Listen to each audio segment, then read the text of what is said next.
Aula 24, continuação da nossa aula que falamos sobre Esdras. Então, na aula passada nós terminamos aqui na questão do sacerdócio, né?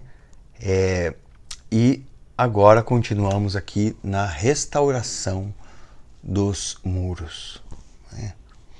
Então, nesse processo em que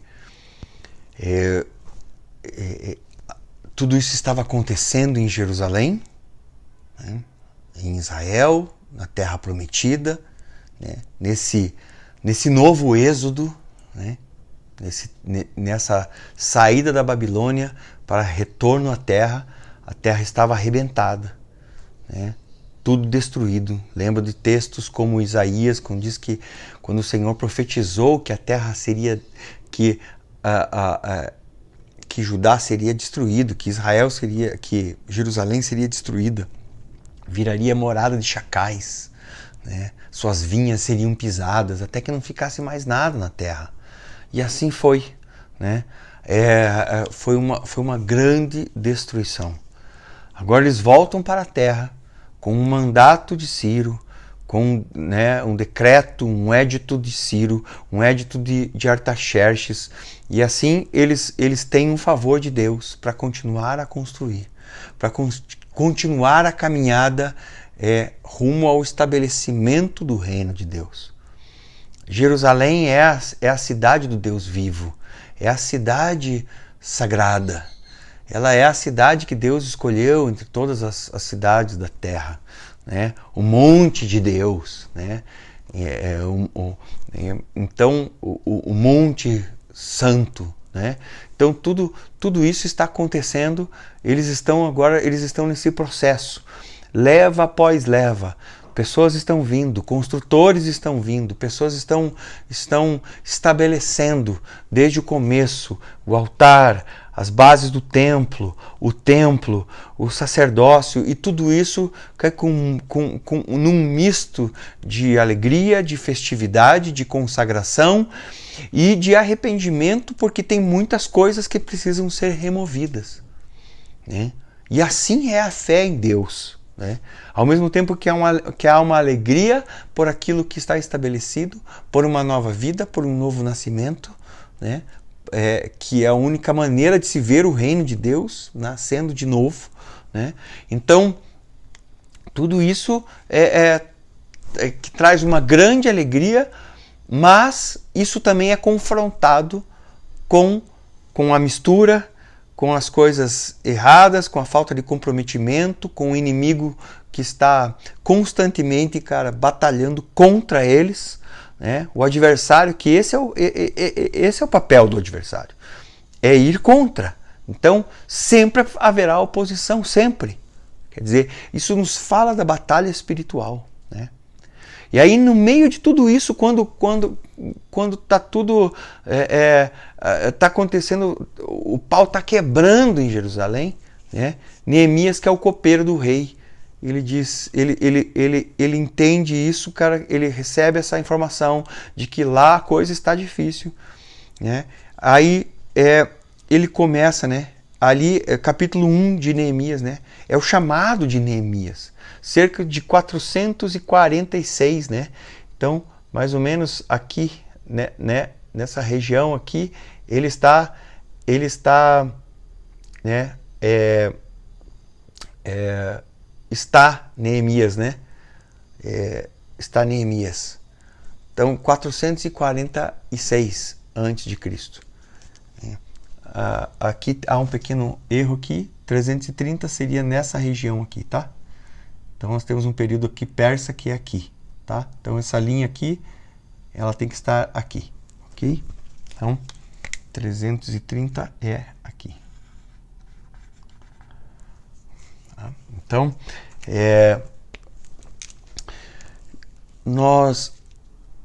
Neemias começa, ele recebe seu chamado, ele entende, o coração dele queima por estar naquele lugar, para ajudar os seus irmãos nessa reconstrução. coração dele queima pelo povo, pelo aquilo que Deus está fazendo, né? Por aquilo que o Senhor está restaurando. Né? E ele intercede. Então o capítulo 1 vai falar sobre oração e intercessão. Esse é um princípio poderoso. Sem isso não há. Né? Isso faz parte dessa batalha espiritual. Ele precisa estar lá. Ele tem o chamado, mas ele é um copeiro do rei. Né? Como sair ao lado do rei, né? Visto que ele é a pessoa mais confiável que o rei tem. Ele é quem experimenta a comida do rei. Ele é quem experimenta a bebida do rei. Né? Neemias comia antes do rei para mostrar que o rei não vai morrer. Né? Bebia o vinho do rei antes do vinho do rei beber. Então, Neemias, como que essa pessoa vai sair? Né? E o rei diz, não, você vai. Vá lá. E ainda vou providenciar tudo que é necessário para a tua viagem e para as coisas que você está me pedindo, para a reconstrução. Né? Recursos, tudo que é necessário você vai ter. Né? Então, continuamos falando sobre um favor do rei. Né? E ele é a figura de autoridade dos tronos. Né? Então, vai dizer assim que o nosso pai é aquele que criou os tronos, os poderes, as autoridades, o Mashiach, né? Tudo isso foi ele que criou. Né? Então a figura, isso é muito interessante nisso, porque aqui nós estamos falando de pessoas, mesmo Nabucodonosor, um homem mau, o Senhor dizendo, cara, ele está servindo ao meu papel de corrigir ao povo de Israel. Né?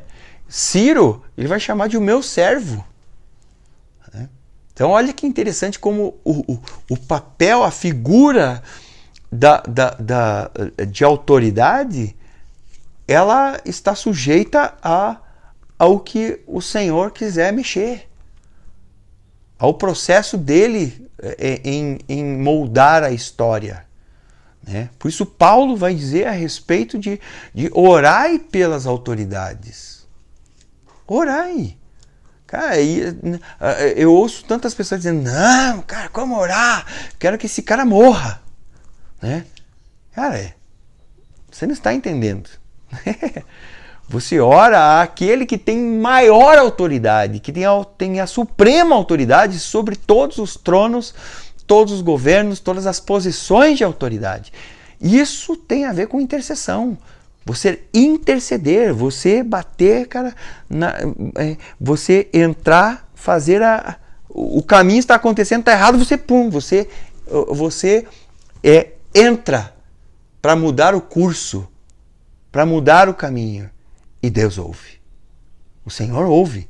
Quando isso é justo, quando isso é certo, cara, Ele está procurando intercessores. Isso tem a ver totalmente com batalha espiritual. Totalmente. Entender os poderes, entender o funcionamento da hierarquia celestial. Cara, o reino do nosso Pai é um reino totalmente hierárquico. Totalmente. Totalmente. E o reino das trevas é um reino espelhado, sempre espelhado. Tem também as mesmas hierarquias. Porque não tem como funcionar fora disso. São legalidades, são maneiras legais de operar. Mesmo o inimigo tem que operar de uma forma legal, porque existem leis que dizem, cara, você não vai conseguir fazer isso daqui. Isso aqui não tem como. Né? Não tem como. Se você quiser usar uma maçã, não adianta você dar uma laranja. Porque a laranja não vai promover a mesma coisa que a maçã vai fazer. Então o inimigo, se ele quiser fazer uma coisa que tenha sabor de maçã, ele tem que usar uma maçã. Não tem como usar uma manga. Não tem como.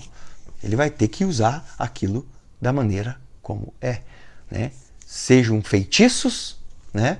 Qualquer coisa. Todas as manipulações que existem, né? Todas as coisas que podem ser manipuladas, desde comidas ou ervas, ou leis da atmosfera, todas elas são leis. Elas vão funcionar. O Senhor estabeleceu elas de forma contínua e eterna. Elas podem ser cumpridas ou quebradas, mas ela está lá e o funcionamento dela é aquilo. Seja para homem, seja para mulher, seja para o que quer que seja. Não, são leis eternas. Né? Então, capítulo 2, né, ele tem o favor do rei. Neemias intercede pedindo permissão para ir a Jerusalém, como também recursos e proteção para a viagem e o empreendimento de reconstrução das portas e das muralhas. Porque não são apenas as muralhas que estão sendo construídas, muralhas com as portas abertas também, né? Então nós temos muralhas de proteção, mas nós temos portas que permitem o ir e vir.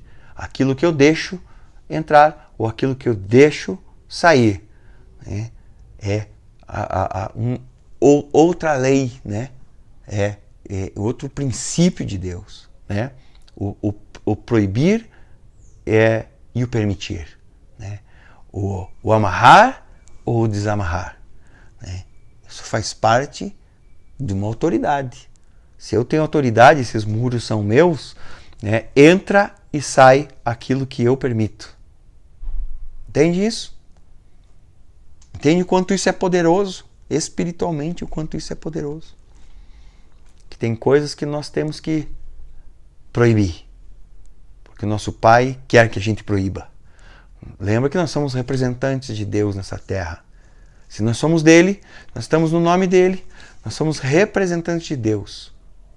Tanto espiritualmente quanto no reino daquilo que parece abstrato, aquilo que é espiritual, quanto nas atitudes físicas, né?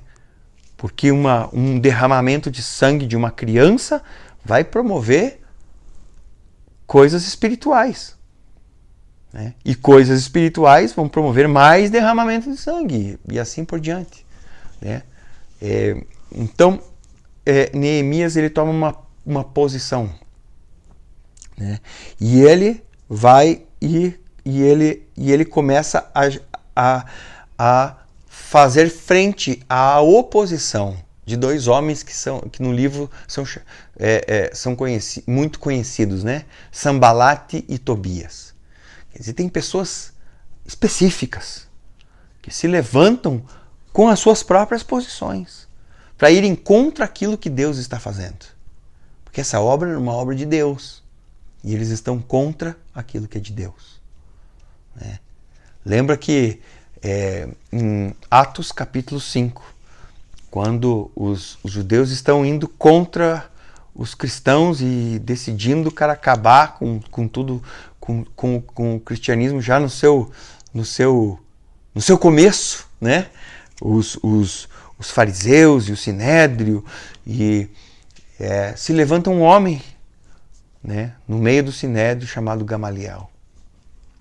E ele diz com muita sabedoria, ele diz: irmãos, há muitos já se levantaram tantos, se dizendo isso ou aquilo, mas eu quero dizer para vocês que, cara, se isso não é de Deus, vai passar. Mas se isso é de Deus, cuidado, para que vocês não se achem lutando contra Deus.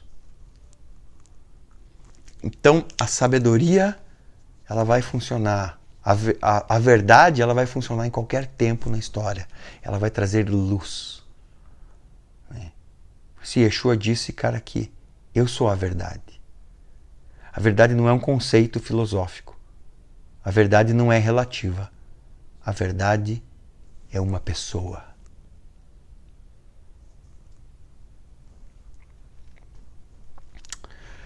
Capítulo 4. Um momento crítico, né?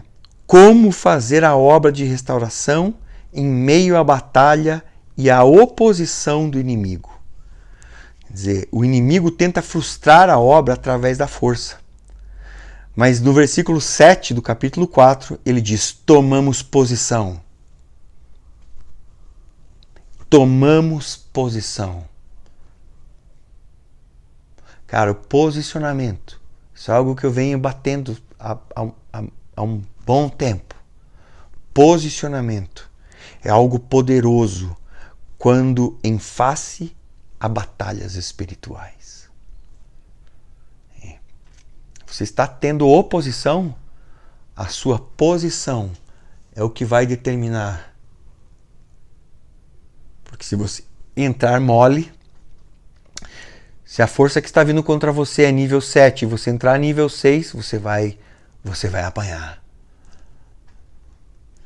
Então é necessário você assumir o seu posicionamento, a sua autoridade. Ninguém nasce com isso. Ninguém já surge com essas coisas. Elas são assumidas ao longo da sua vida quando você crê. Quando nós falamos, cara, que hoje, se ouvirdes a sua voz, não endureçais o vosso coração. O que está sendo falado?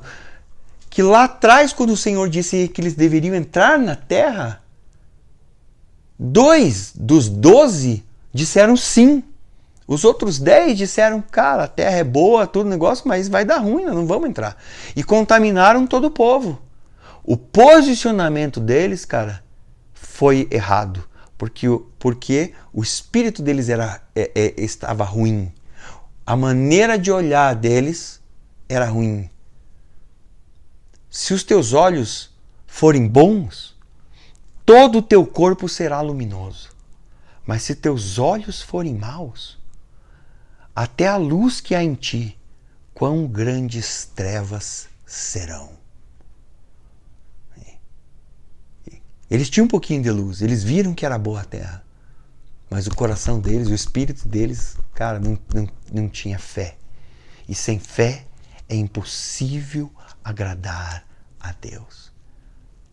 Não quer dizer que eles tinham que ver tudo perfeito. Para então aceitar, tá tudo certo, então a gente entra. Não, tá tudo errado. Mas Deus é maior. Nós somos como gafanhotos aos olhos dos gigantes. E aos nossos próprios olhos também. Olha, já está errado, né? Porque tem uma visão errada sobre si mesmos. Se você tem uma visão errada sobre você mesmo, você nunca vai conseguir avançar. Mas como que eu mudo a minha visão sobre mim?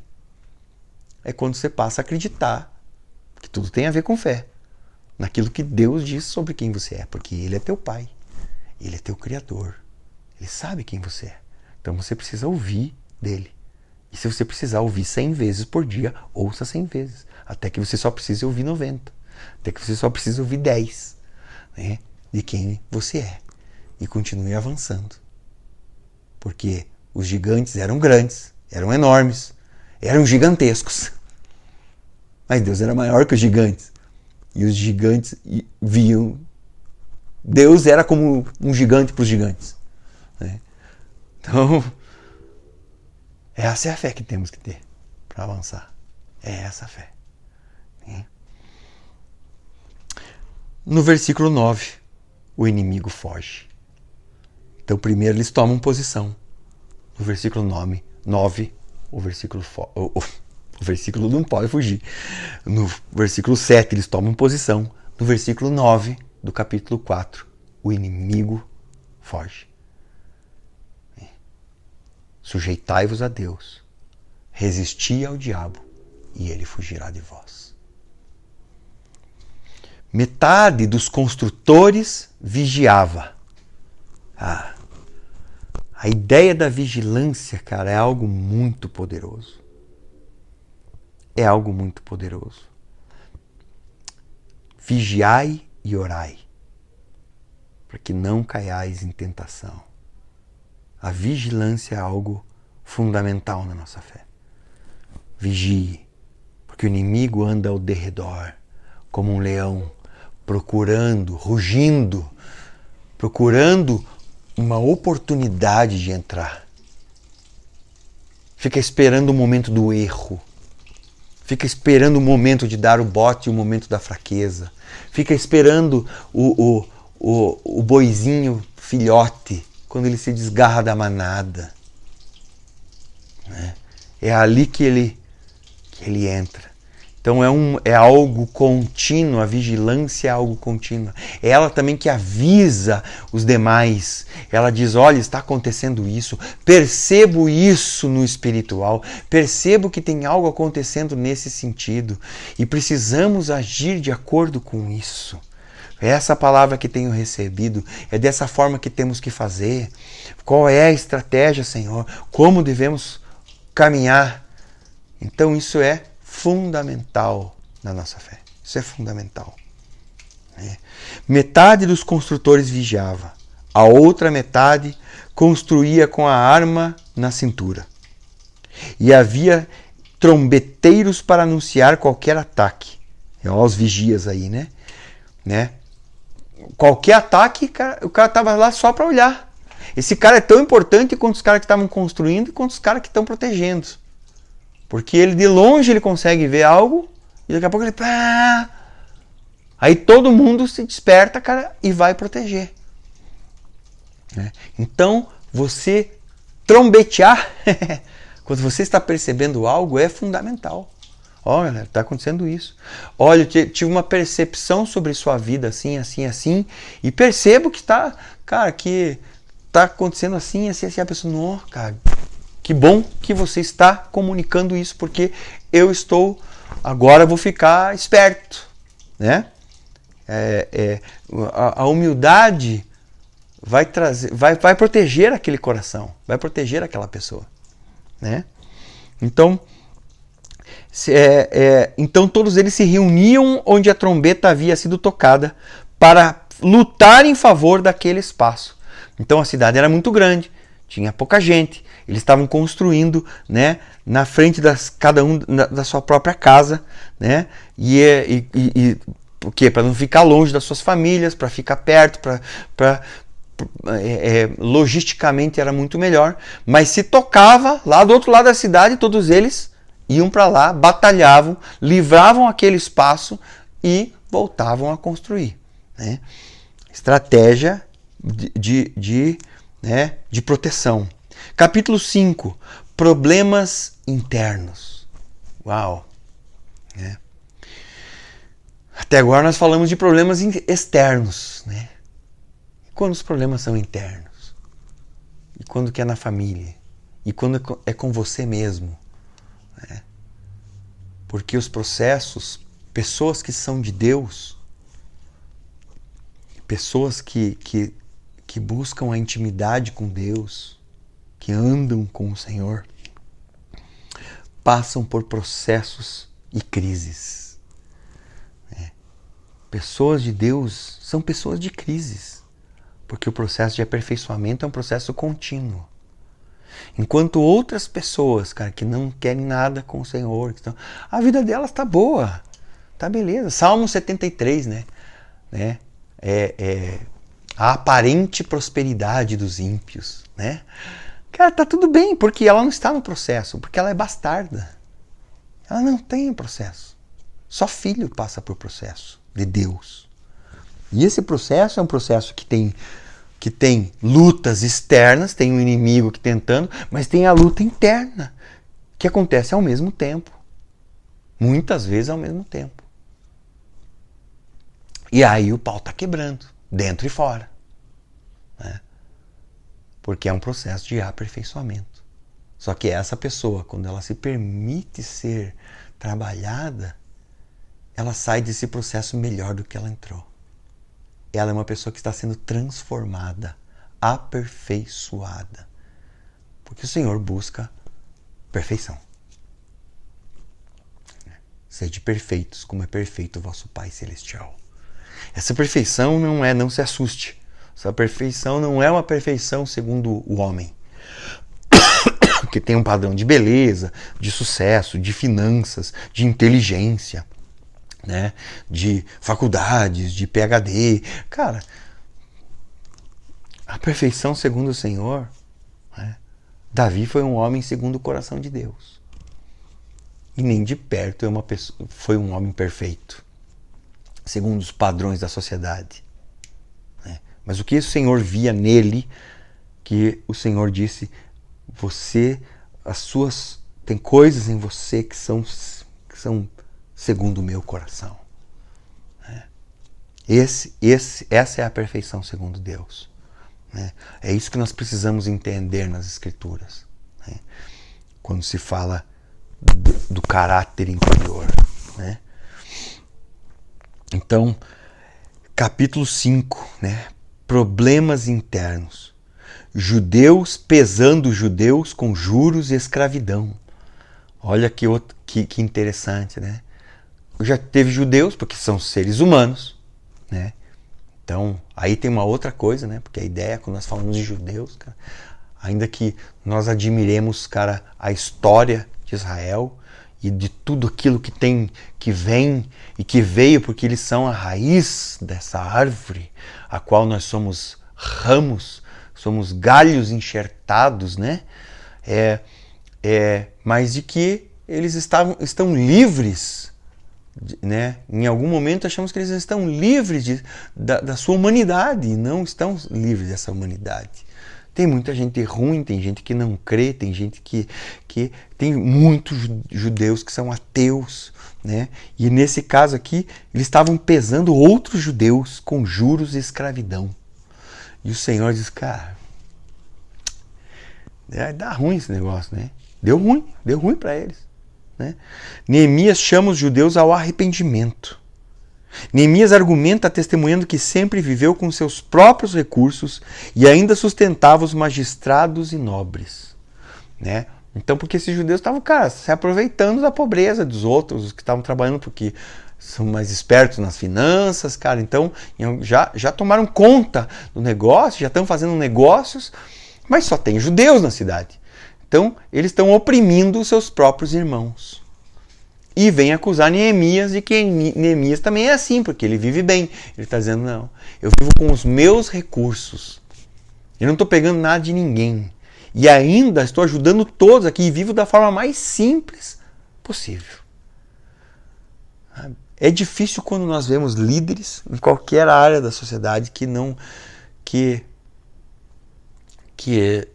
são um exemplo, né? Que vivem regaladamente às custas de outros, né? Que estão sempre só pedindo, querendo, né? E não, você não consegue. Você olha e você vê que ele é um enganador, né? Nós precisamos discernir. Lembra que nós falamos, cara, nós temos que ser o povo mais esclarecido da terra, né? Porque o ser esclarecido, o ser espiritual, é algo mais poderoso ainda.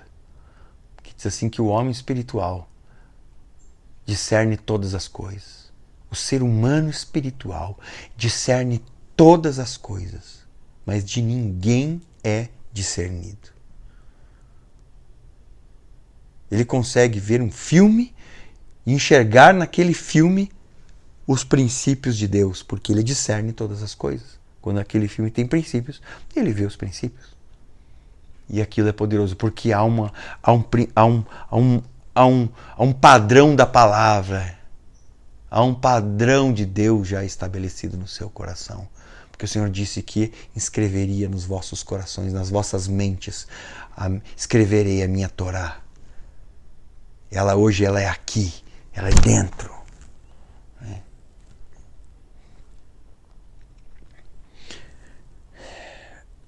Capítulo 6. Intrigas e conspirações contra a vida de Neemias.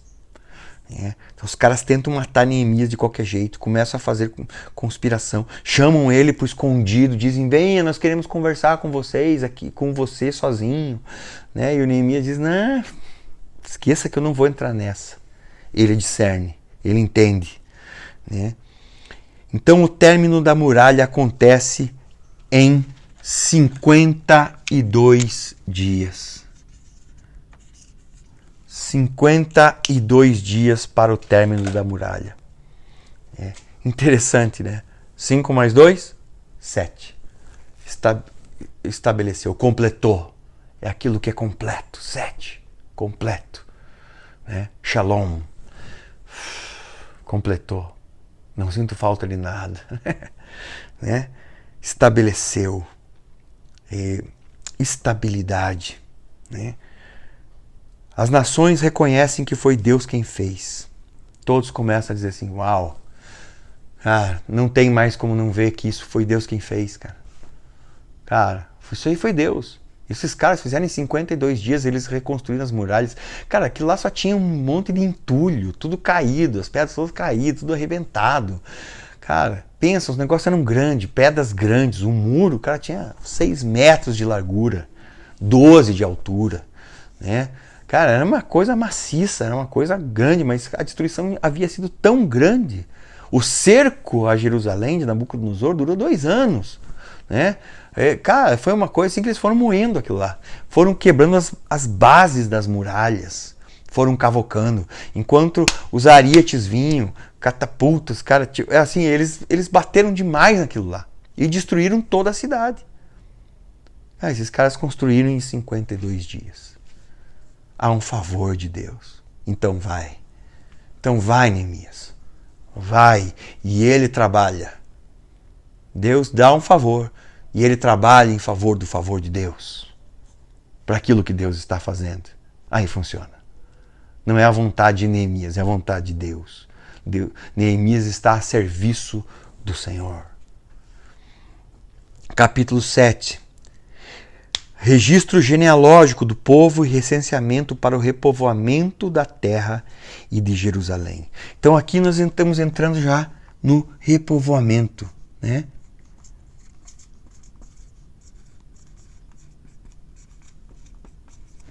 Okay? Recenseamento, repovoamento. Lembra que o recenseamento, as genealogias, cara, elas têm a ver, eles são os documentos nas escrituras de que aquele povo é aquele povo.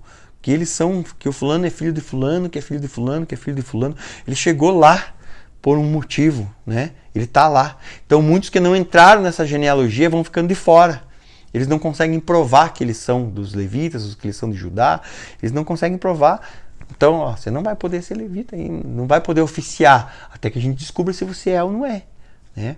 Porque nós não podemos fazer isso errado, né? Agora é o tempo de fazer tudo certo, né? No capítulo 8 é o início do judaísmo, né? Então, uma coisa era o povo hebreu, o povo de Israel. Agora nós temos a instituição do judaísmo como algo, cara, que surge, né? Porque basicamente são os de Judá, não que não tenham demais tribos, né? Mas é assim, na teoria, é Judá que volta do cativeiro babilônico. Lembra que as 10 tribos, elas se perderam. Óbvio que tinham gente das outras tribos, né? Mas o que volta maciço é Judá, os levitas. Então por isso os judeus até hoje são conhecidos como judeus, porque vieram de Judá, né? Então, os Yehudim, né? Então, Esdras reúne todo o povo. Veja que nós estamos falando de Esdras de novo agora no livro de Neemias, né? Esdras reúne todo o povo e faz um começo do ano novo, né? Um Rosh Hashanah, a leitura da lei de Moisés. Depois, durante 7 dias, celebram a festa das cabanas, onde novamente a Torá é lida. Então nós voltamos aqui um pouco no livro de Esdras, né? Na história deles estarem fazendo tudo esse comemorando as festas, né? Como não tinham feito desde os tempos de Josué.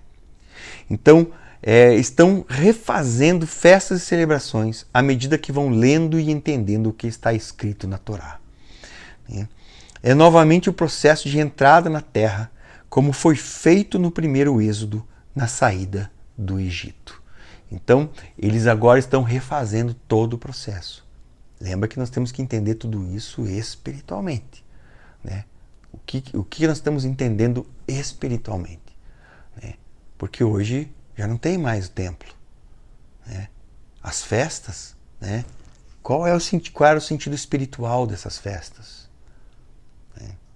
O que isso significa para nós? É isso que nós precisamos entender para termos uma mentalidade correta, né? A cerimônia de expiação, capítulo 9. Com jejuns, pano de saco e cabeça coberta, confessaram seus pecados. Aí houve a purificação, né? Aí houve a purificação. Aí eles se limparam diante de Deus. Está tudo estabelecido e agora nós nos limpamos. E aí se vai, né? A culpa condenação, o peso. Estou limpo novamente para estar diante do Senhor.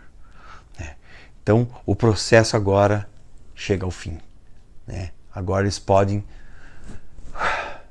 descansar e novamente se relacionar com o Senhor nesse jardim, nesse protótipo do jardim.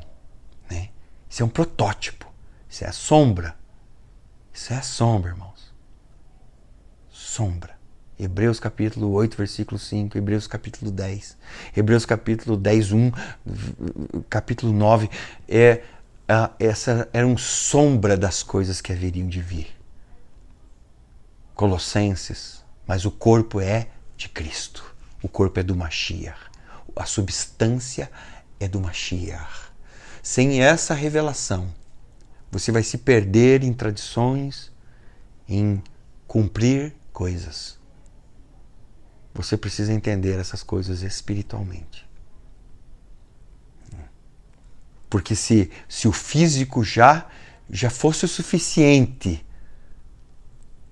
para satisfazer a verdadeira espiritualidade, a profundidade de uma nova vida em Deus, não precisaríamos do Cristo, não precisaríamos do Mashiach. Então houve uma mudança. Precisamos entender isso. Precisamos viver segundo essa mudança. Quem vai nos explicar isso, basicamente, fora o Senhor, Yeshua, é Paulo. Então precisamos entender essas palavras, que há uma mudança. Com jejuns, pano de saco e cabeça coberta, confessaram seus pecados. Há uma retrospectiva da história de Israel desde Abraão até o cativeiro e do porquê estarem debaixo do jugo de nações estrangeiras. Capítulos 10, 11 e 12. Não, capítulo 9. Então, por que eles foram submetidos a um cativeiro debaixo de povos pagãos? Qual foi o erro deles? Por que o Senhor se retirou? O que foi que eles fizeram? Que eles deixaram de ser um lugar apto, um lugar pronto para a morada de Deus. Então eles deixaram e agora eles tiveram que ser restaurados, tiveram que ser purificados por um tempo de exílio.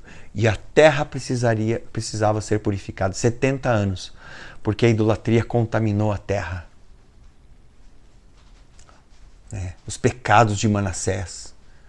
Israel, as 10 tribos, as tribos do norte, as tribos do sul, fizeram pior depois do que as tribos do norte. O templo foi profanado. Altares de Baal, altares a Astarote. O Senhor disse, não há mais, para esse templo, não há perdão para os pecados de Manassés. Essa cidade será destruída. É o que ele fala através de Jeremias. Dizer, aquilo que não tem mais volta, precisa de uma purificação. E no capítulo 10, 11 e 12, nós temos várias listas genealógicas, documentando a legitimidade aos serviços do templo, da cidade e das portas. A celebração e consagração dos muros é feita. Então agora tudo está funcionando. Eles consagram tudo, e há um funcionamento. O reino de Deus é o único modelo. Não existe um modelo político nessa terra, nenhuma nação que é bom para o ser humano. Não existe. Existem coisas que são melhores e piores. Existem coisas que são discutíveis. Mas o único modelo que presta para o ser humano é o reino de Deus. Não existe outro. Porque a discussão política é uma discussão inútil. Porque ela não leva o homem. A única coisa que satisfaz o coração do homem é estar debaixo do funcionamento da mão, na intimidade com Deus, daquilo que é de Deus, do modelo que Deus planejou para o homem. Por fim, capítulo 13, últimas memórias do cronista a respeito de Neemias, que não foi ele que escreveu o livro, Então alguém está falando sobre ele. Uma ação contra Tobias, retirando-os retirando ele dos aposentos do templo, os seus móveis e expulsando-o. Porque esse Tobias, cara, vivia dentro do templo, dos quartos que haviam dentro do templo. O cara era contra e ao mesmo tempo batalhava contra, ele estava dentro, ele estava lá. E aí Neemias vai lá e o retira de dentro do templo e expulsa ele. Né? Quer dizer, ainda tem algo lá dentro que precisa ser removido. Sempre há. As coisas vão ficando cada vez menores. Mas tem coisas que nós precisamos remover. Não pense que você vai que alguma coisa vai ficar impune. Né? Alguma ferida, você vai conseguir levar ela por uma vida. Tem gente que leva uma ferida pela vida toda. Né? Fica uma vida inteira, cara, andando com aquela ferida no pé, né? Com aquela ferida no coração, né? Andando uma vida toda com um pecado não confessado, com uma coisa não perdoada, né? Não arrependida, não acertada. Né? Cara, isso é mazela, isso é pedra de tropeço, isso é espinho na carne, cara. Né? Tem que tirar essas coisas, elas atrapalham, elas precisam da graça de Deus, elas precisam da cura, elas precisam do bálsamo de Deus. Né? Então clame por isso, peça até que você consiga. Né? Pagamentos regulares das contribuições aos levitas, revalorização do sábado, ação contra os casamentos mistos, regulamentações cultuais. Né?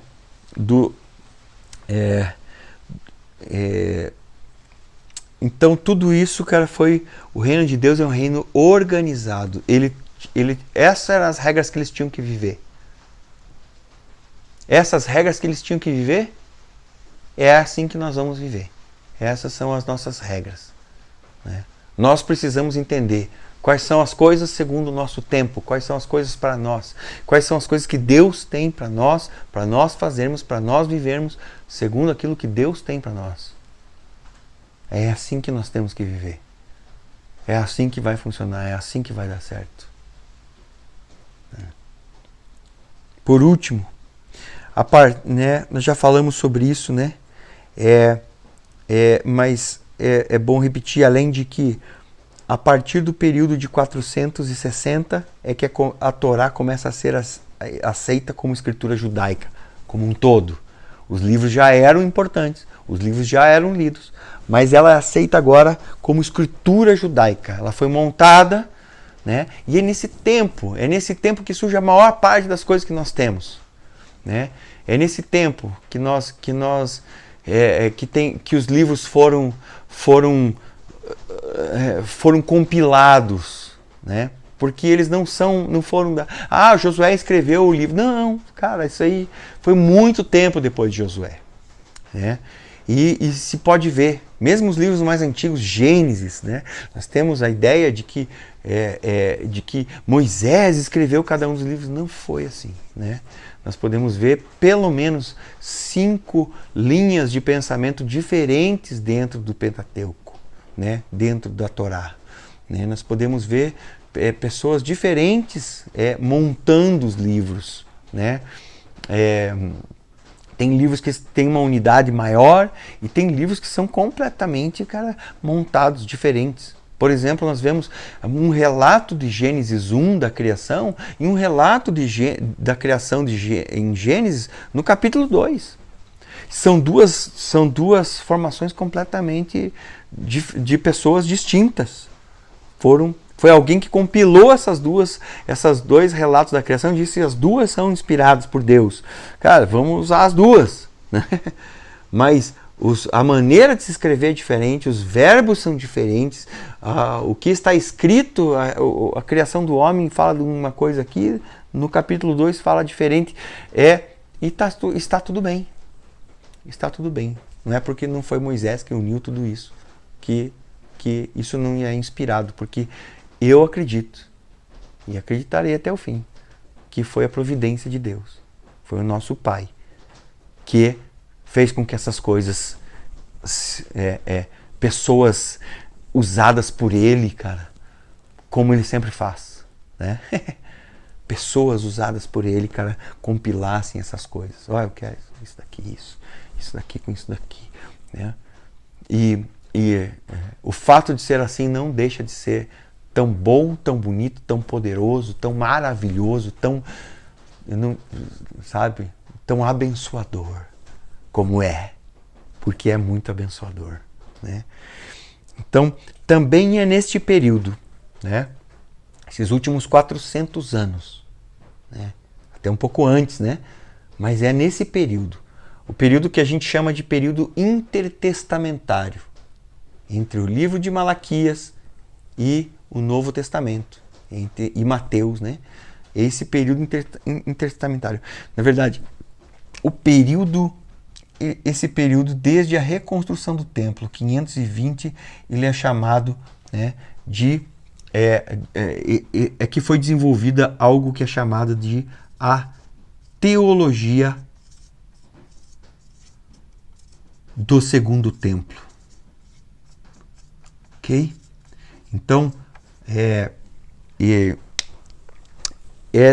a partir desse tempo, né, que se desenvolve os gêneros, por exemplo, o gênero apocalíptico, né? Livros como Daniel, falando do fim dos tempos, escatológicos, né? Enoque, Jubileu, o livro dos gigantes, muitos escritos que foram encontrados, por exemplo, nas cavernas de Qumran, né? Então, muito da teologia de Yeshua e dos seus apóstolos era desse tempo. Coisa do tipo assim, da onde que os judeus tinham ideia de que o Messias expulsava demônios. Como que Yeshua vem expulsando demônios? Cara, a palavra demônios aparece 2 ou 3 vezes e uma dessas 3 vezes ainda é meio... tem um uso um pouco diferente, como seres malignos ou seres... Cara, mas a palavra demônios, cara, se aparece 2 vezes no Antigo Testamento é muito. Quanto menos a ideia de que havia expulsão de demônios, né?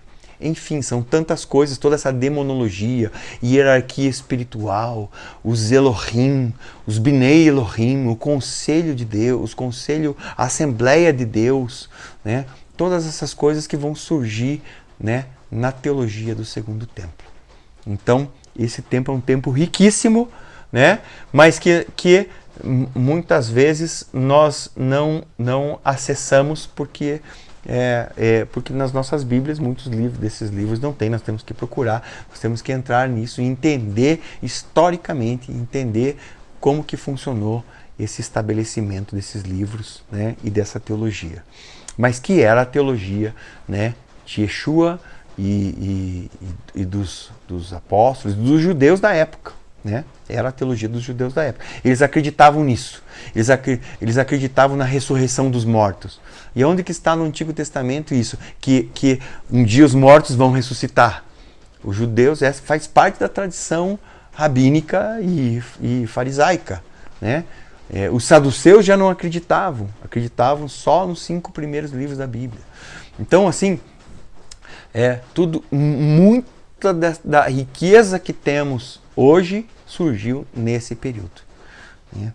Então, que nós possamos estar abertos, né, àquilo que o Senhor quer nos trazer, quer nos revelar, que possamos ter o discernimento e a sabedoria para entender aquilo que é e aquilo que não é, porque faz parte da nossa vida, né? Se nos fechamos, perdemos às vezes a riqueza. Se nos abrimos demais, cara, contraímos coisas, cara, que não pertencem, que não são. Então precisamos entender e discernir. A única coisa que temos, né, que fazer é sermos guiados, nos deixarmos sermos guiados pelo Ruach HaKodesh, pelo Espírito Santo de Deus. Diz assim que Romanos 8 diz, pois quem são os filhos de Deus? Quem são os Binei Elohim? Senão aqueles que são guiados pelo Espírito de Deus, né? Então que possamos nos deixar ser guiados pelo Espírito de Deus. Em nome de Yeshua. Shalom.